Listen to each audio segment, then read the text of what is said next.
Hey, welcome in. I'm Blue, and this video is a bit overdue, but I figured why not introduce myself properly to you all on my birthday. Alright, let's get started with my art journey. So, my art journey started way back in 2010 when I was 13. My initial inspiration for getting really into art and wanting to improve was my best friend in middle school. She had reintroduced me to anime, and she had this amazing way of drawing, and it inspired me so much that I wanted to draw alongside her. But then, slowly over time, instead of me just wanting to create good art with my friend, it became me falling more in love with my own work and wanting to actually improve for myself and to be able to express myself and see how far I could go with my art. I grew to really love drawing comics. I drew a lot of comics of me and my group of friends. My favorite series that I did was of me and my friends surviving a zombie apocalypse. It was a cheesy, a bit cringy horror comedy full of really quirky humor. Our animal mascot was a turkey. It was pretty cringe, but I felt so free. I'm sure I have some pictures, so they'll probably be popping up here and there. I didn't start my digital art journey until late 2015. I mentioned in a previous video that I didn't actually want to draw digitally. I tried it out a few times. I drew on my phone and back then on my Wacom bamboo tablet and an old family laptop, but it really wasn't my thing. I would get frustrated and give up and return to my sketchbooks every single time. But as I got older, I figured I could learn a lot from digital art, so I kept giving it a try, and now that's really all I do.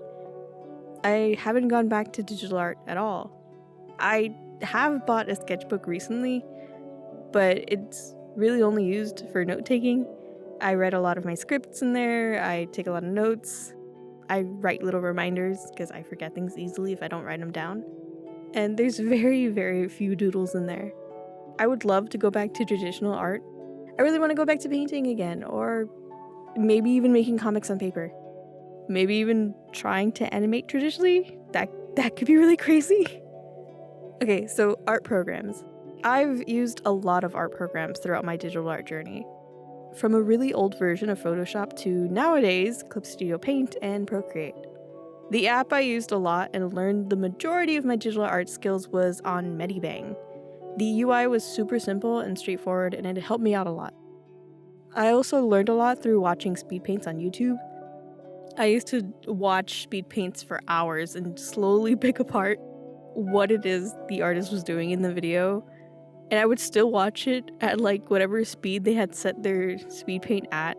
I wouldn't slow down the videos. I would just replay certain seconds to see like, oh, I guess they use this type of layer setting. I guess they're using this or that, and slowly pick it apart so that I could apply it to my own work. My favorite pen tablet to use back in the day was a Wacom Intuos Pen and Touch tablet.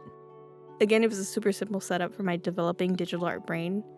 Nowadays, I use my iPad 11-inch 3rd generation and Gaomon's PD2200 display tablet. I could see myself using these tools for a long time. I tend to keep stuff for years or until they give out on me. And these tools in particular, I can see me using for the next 5 or 6 years. So future watchers, let me know if I'm still posting. Hopefully I have a solid schedule by then. Hopefully. I started posting regularly on Instagram around the same time I was really trying to get into digital art. Funnily enough, I initially planned to try and hit 10,000 followers and then abandoned my account. I wasn't really into social media, but I had friends and family tell me I should start posting, so I didn't expect much from it. But fast forward almost a decade later and I'm still here. I just really loved sharing my art with everybody, and I loved being inspired by the artist on social media as well, so I stuck around. So, recap. I'm Blue. I started art at 13. I made comics on paper and transitioned slowly into creating digital art in 2015. Now I create videos and animations on Procreate and Clip Studio Paint. And that's about the art journey so far. Now, some personal questions. Why do I look like that? Short answer, I just think it's neat. I've designed and redesigned my persona a lot over the 14 years of drawing myself. From a sort of cat girl, to a normal human being, to some sort of ethereal eldritch being. I've gone back and forth a lot about how much cringe I should allow myself for me and my characters, and I've chosen full cringe. I enjoy being creative, with the only limits being my own imagination. Next question. If you were an artist, what would you do? I would probably get a job in accounting. I like numbers and calculations, and I know that's like the complete opposite of art. But that was something I was interested in doing if the art thing didn't take off. Okay, next question. Favorite part and least favorite part about art? I think my favorite part is probably the rendering phase. I really like how colors come together and how shapes really take form. My least favorite part is probably not knowing when to stop. Like, I know I can render and render as much as I want, but I don't have the time. And speaking of time, I need to work on allowing myself more time for my art. Which leads me to my next question. How long does it take to make my art? For singular pieces like gotcha commissions or blue redraws, I spend anywhere between 2 to 4 hours on a piece. For animations, currently I take like 10 plus hours on that. I only just started really trying to animate my art. Trying to learn how to make my art move has taken up a lot of my time, and I am incredibly stubborn. I like learning by diving right in, but I wouldn't recommend that. Definitely take a look at tutorials when getting into something new to save tons of headaches.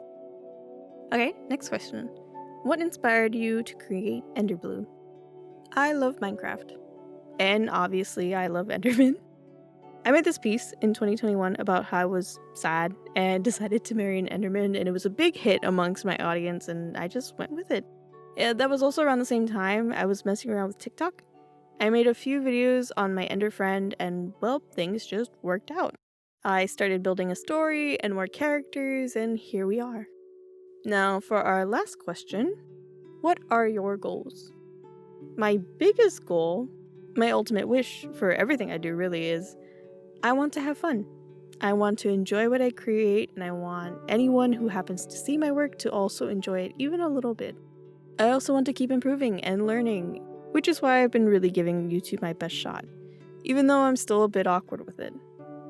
I'm happy to grow, and I hope you guys can see that I'm trying, even if a little. I hope me and all my awkwardness and uncertainty can inspire you to keep trying to do whatever it is you're doing. I hope you're having fun and learning a lot in your own projects. Let's keep doing our best. Now, time for a little video wrap up. I don't really do anything crazy for my birthdays anymore, but I really wanted to make and upload a video. I have been going through a bit of burnout, but making this video was really fun and really helped push me through the burnout I was going through. Something else that's a really great big help are Ko-fi supporters. A huge thank you to all of my Ko-fi supporters for always supporting me through my content creation journey. Without you guys, I wouldn't be able to do as much as I do. So thank you so much. If you want to become a Ko-fi supporter or support the channel in a different way, consider checking out all of the links in my description. Becoming a Ko-fi member immediately gives you access to all of my sneak peeks and extra rewards over on my Discord. Consider joining the Discord as well. Anyway, that's about it for me. Thank you so much for watching. I hope you enjoyed. Let me know in the comments if you did. And I'll see you in the next one. Take care.